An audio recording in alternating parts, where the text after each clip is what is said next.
மையமுடுக்கு நேயர்களுக்கு வணக்கம். நீங்கள் இணைந்திருப்பது மையத்தின் இன்றைய முக்கிய செய்திகளுடன். முதலில் தலைப்புச் செய்திகள். நீதிபதிகள் ஓய்வு பெறும் வயது எல்லையை அதிகரிக்கும் விவகாரம்.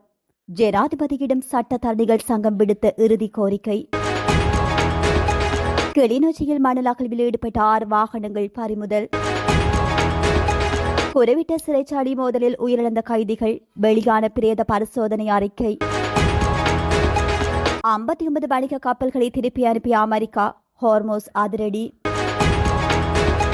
துப்பாக்கிச் சூட்டிற்கு இலக்கான பெக்கா சமனின் தாயார் உயிரிழப்பு.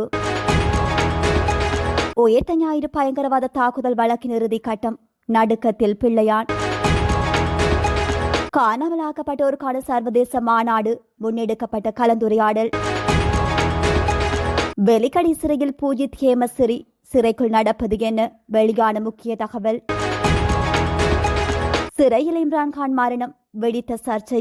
போராட்டத்திற்கு தயாராகும் 20 லட்சம் பேர். தொடர்பென விரிவான செய்திகள்.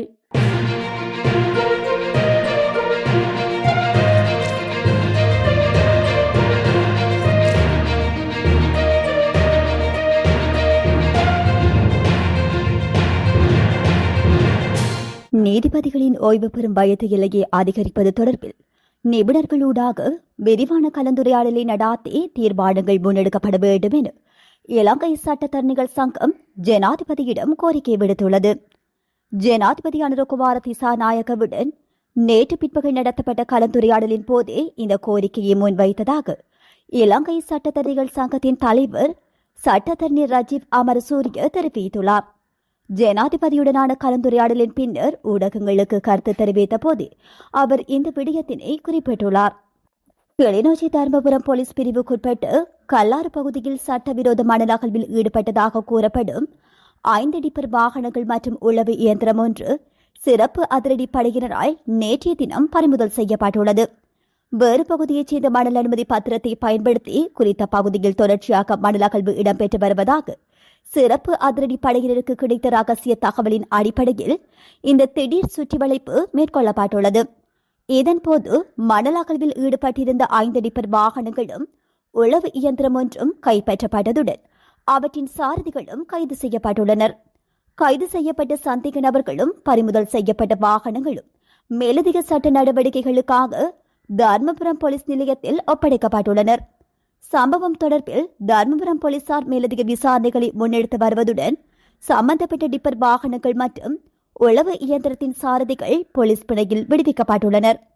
பறிமுதல் செய்யப்பட்ட தடைய பொருட்களை கிளிநொச்சி நீதிமன்றத்தில் முன்னிலைப்படுத்த நடவடிக்கை எடுக்கப்பட்டுள்ளதாக தர்மபுரம் போலீஸ் நிலைய பொறுப்பதிகாரி தெரிவித்துள்ளார். குறிவிட்ட சிறைச்சாலையில் அண்மையில் ஏற்பட்ட அமைதியின்மையின் போது உயிரிழந்த 2 கைதிகளின் மரணத்திற்கு காரணம் துப்பாக்கிச் சூட்டினால் ஏற்பட்ட பலத்த காயங்கள் என பிரேத பரிசோதனையில் தெரிய வந்துள்ளது.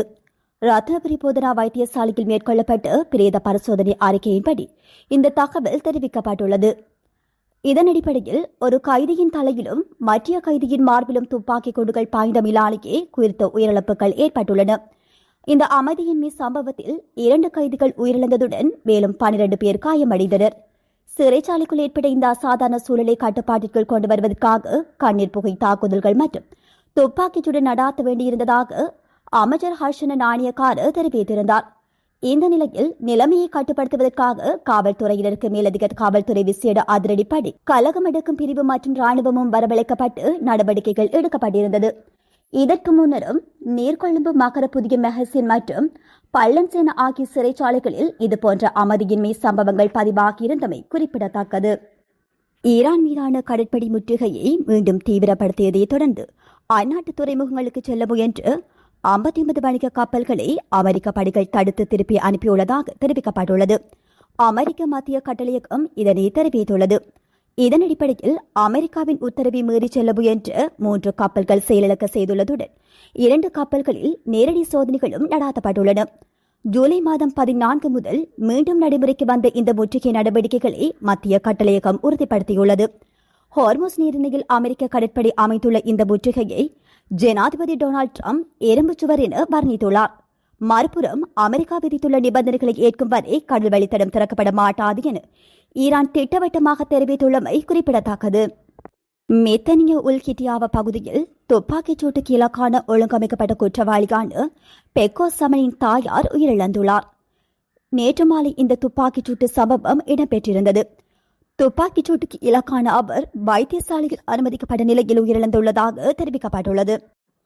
உயிர்த்த ஞாயிறு பயங்கரவாத தாக்குதல்கள் வழக்கின் மிக முக்கிய பிரதான விசாரணை நிறைவடைந்துள்ளது. நவம்பர் மௌலி உட்பட 24 எதிரிகளுக்கு எதிராக கொழும்பு மூவரடக்கிய மேல் நீதிமன்றத்தில் நடைபெற்ற அரசு தரப்பு சாட்சிய விசாரணை நிறைவு பெற்றதை அடுத்து வரலாற்று சிறப்புமிக்க இறுதி தீர்ப்பு வெளியாக உள்ளது. உயிர்த்த ஞாயிறு தாக்குதலுக்கு உடந்தையாக இருந்தார்கள் என்கின்ற அடிப்படையில் பிள்ளையான் சுரேஷ் சாலே போன்றோர் விசாரிக்கப்படுகின்றனர். அத்தோடு இந்த சம்பவத்துடன் தொடர்புடைய பல்வேறு நபர்கள் தப்பித்துக் கொண்டிருப்பதாக தெரிவிக்கப்படுகின்றது. மேலும் உயிர்த்த ஞாயிறு தாக்குதலை நடைமுறைப்படுத்திய ஒரு ராணுவ அதிகாரி இன்னும் தப்பித்துக் கொண்டு இருப்பதாக தெரிவிக்கப்பட்டுள்ளது. வலிந்து காணாமலாக்கப்பட்டோருக்கான சர்வதேச தினத்தில் யாழில் நடைபெறவுள்ள சர்வதேச மாநாட்டிற்கான ஆதரவை திரட்டும் வகையில் யாழ்ப்பாண பல்கலைக்கழக மாணவர் ஒன்றிய பிரதிநிதிகளை வடக்கு கிழக்கு வலிந்து காணாமலாக்கப்பட்டோரின் உறவுகள் சங்க பிரதிநிதிகள் சந்தித்து கலந்துரையாடியுள்ளனர். குறித்த கலந்துரையாடல் நேற்றைய தினம் முன்னெடுக்கப்பட்டுள்ளது. வலிந்து காணாமலாக்கப்பட்டோருக்கான சர்வதேச தினத்தில் யாழில் நடைபெறவுள்ள சர்வதேச மாநாட்டிற்கான ஆதரவை திரட்டும் வகையில் இந்த கலந்துரையாடல் முன்னெடுக்கப்பட்டுள்ளது. வலிந்து காணாமலாக்கப்பட்டோருக்கான சர்வதேச தினமான ஆகஸ்ட் 30 யாழ்ப்பாணம் தந்தை செல்வா கலையரங்கில் சர்வதேச மாநாடு நடைபெறவுள்ளது. இதற்கான முழுமையான ஆதரவை பல்கலைக்கழக மாணவர்கள் மத்தியில் திரட்டும் வகையில் யாழ்ப்பாண பல்கலைக்கழக மாணவர் ஒன்றிய அறையில் மாணவர் ஒன்றிய பிரதிநிதிகளை வடக்கு கிழக்கு வலிந்து காணாமலாக்கப்பட்டோரின் உறவுகள் சங்க பிரதிநிதிகள் சந்தித்து கலந்துரையாடியுள்ளமை குறிப்பிடத்தக்கது. முன்னாள் போலீஸ் மா அதிபர் பூஜித் ஜயசுந்தர மற்றும் முன்னாள் பாதுகாப்பு செயலாளர் ஹேமஸ்ரீ பெர்னாண்டோ ஆகியோர் கொழும்பு வெலிக்கடை சிறைச்சாலையில் பலத்த பாதுகாப்புக்கு மத்தியில் தடுத்து வைக்கப்பட்டுள்ளதாக சிறைச்சாலைகள் திணைக்களம் தெரிவித்துள்ளது. இருவருக்கும் சிறையில் எவ்வித சிறப்பு சலுகைகளும் வழங்கப்படவில்லை எனவும் தெரிவிக்கப்பட்டுள்ளது. பூஜித் ஜயசுந்தர் 33-176 என்ற கைது இலக்கத்திலும் ஹேமஸ்ரீ பெர்னாண்டோ 33-17 என்ற கைது இலக்கத்திலும் பதிவு செய்யப்பட்டுள்ளனர். சிறை நிர்வாக நடவடிக்கைகள் கைது இலக்கங்களை அடிப்படையாக கொண்டே முன்னெடுக்கப்படுவதாகவும் தெரிவிக்கப்படுகின்றது. சிறைக்குள் அவர்களுக்கு தென்னைநார் தலையணை, பாய், தகர தட்டு மற்றும் தகர கோப்பை உள்ளிட்ட அடிப்படை பொருட்கள் வழங்கப்பட்டுள்ளன. அவற்றை பெற்றுக்கொண்ட போது ஹேமஸ்ரீ பெர்னாண்டோ உணர்ச்சி வசப்பட்டு கண்ணீர் சிந்தியதாகவும் பூஜித் ஜயசுந்தரவும் கண்களில் கண்ணீரை மறைத்தபடி அவற்றை பெற்றுக்கொண்டதாகவும் சிறைச்சாலை தகவல்கள் தெரிவிக்கின்றன.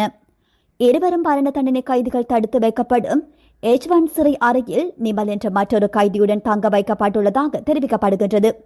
ஆரம்பத்தில் சிறை வாழ்க்கை காரணமாக கடுமையான மன அதிர்ச்சிக்குள்ளான இருவரும் தற்போது நிமலுடன் இணைந்து தியானம் மற்றும் ஆன்மீக வழிபாடுகளில் ஈடுபட்டு வருவதாக தகவல்கள் தெரிவிக்கின்றன. இதனிடையே ஹேமஸ்ரீ பெர்னாண்டோ தான் எந்த தவறும் செய்யவில்லை என தொடர்ந்து கூறி வருவதுடன் உயர் நீதிமன்றத்தில் தாக்கல் செய்யப்படவுள்ள மேல்முறையீட்டின் மீது நம்பிக்கை வைத்துள்ளதாகவும் தெரிவிக்கப்படுகின்றது. வயது மற்றும் உடல்நிலை காரணமாக சிறை வாழ்க்கைக்கு பழகுவதில் அவருக்கு கூடுதல் சிரமங்கள் இருப்பதாகவும் தெரிவிக்கப்படுகின்றது. பூஜித் ஜயசுந்தரவி சிறைக்கு சென்ற முதல் நாளிலேயே அவரது மகனும் ஹேமஸ்ரீ பெர்னாண்டோவை அவரது மனைவியும் சந்தித்ததாகவும் தகவல்கள் தெரிவிக்கின்றன. ஏற்கனவே இவர்களைப் போலவே முன்னாள் அரசியல்வாதிகள் பலரும் சிறைச்சாலையில் இருக்கிறார்கள். குறிப்பாக மகிந்தானந்தக்கு அழுத்காமகே, நளின் பெர்னாண்டோ துமித சில்வா, சமிந்தவாஸ் குணவர்த்தன பல பேர் இருக்கிறார்கள். இவர்கள் யாரையுமே இவர்கள் சந்திக்கவில்லை என்று தெரிவிக்கப்படுகின்றது. சிறை விதிகளின்படி மரண தண்டனை விதிக்கப்பட்ட கைதிகளை உறவினர்கள் பொதுவாக மாதத்திற்கு ஒருமுறை மட்டுமே சந்திக்க முடியும். எனினும் கிறிஸ்துமஸ், வெசாக் மற்றும் சிங்கள தமிழ் புத்தாண்டு போன்ற விசேட நாட்களில் இதற்கு விதிவிலக்குகள் வழங்கப்படலாம் என தெரிவிக்கப்பட்டுள்ளது. பாகிஸ்தான் முன்னாள் பிரதமர் இம்ரான் கான் சிறையிலேயே உயிரிழந்திருக்கலாம் என 3 ராணுவ அதிகாரிகள் தன்னிடம் தெரிவித்ததாக பாகிஸ்தான் பத்திரிகையாளர் வஜஹாத் சாஜித் கான் தெரிவித்துள்ளார். பாகிஸ்தானின் முன்னாள் பிரதமரும் அந்நாட்டு கிரிக்கெட் அணியின் முன்னாள் கேப்டனுமான இம்ரான் கான் ஊழல் வழக்கில் 14 ஆண்டுகள் சிறை தண்டனை பெற்று ராவல்பிண்டியில் உள்ள அடியாள சிறையில் அடைக்கப்பட்டுள்ளார். அவரது மனைவி புஷ்ரா பீபிக்கு 7 ஆண்டுகள் சிறை தண்டனை விதிக்கப்பட்டுள்ளது. இந்த நிலையில் இம்ரான்கான் சிறையிலேயே உயிரிழந்திருக்கலாம் என 3 ராணுவ அதிகாரிகள் தன்னிடம் தெரிவித்ததாக பாகிஸ்தான் பத்திரிகையாளர் வஜஹாத் சாஜித் கான் கூறியிருப்பது பெரும் பரபரப்பை ஏற்படுத்தியுள்ளது. இருப்பினும் இந்த தகவல் இதுவரை உறுதி செய்யப்படவில்லை. இம்ரான்கானின் உடல்நிலை குறித்து ஏற்கனவே பல்வேறு தகவல்கள் வெளியாகி வருகின்ற நிலையில் கடந்த சில நாட்களாக அவரது குடும்பத்தினருக்கும் பேச்சிவான் கட்சியின் முக்கிய நிர்வாகிகளுக்கும் அவரை சந்திக்க அனுமதி மறுக்கப்பட்டதாக தெரிவிக்கப்படுகின்றது. இதனால் அவரது ஆதரவாளர்களிடையே கவலை அதிகரித்துள்ளது.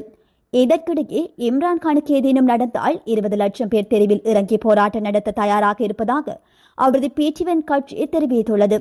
இம்ரான்கான் நலமாக இருப்பதாக உடனடியாக அறிவிக்க வேண்டும் என்றும் அவரது குடும்பத்தினரை சிறையில் சந்திக்க வேண்டும் என்றும் கட்சி வலியுறுத்தியுள்ளமை குறிப்பிடத்தக்கது. இத்துடன் மையத்தின் இன்றைய முக்கிய செய்திகள் நிறைவு பெறுகின்றன. நன்றி.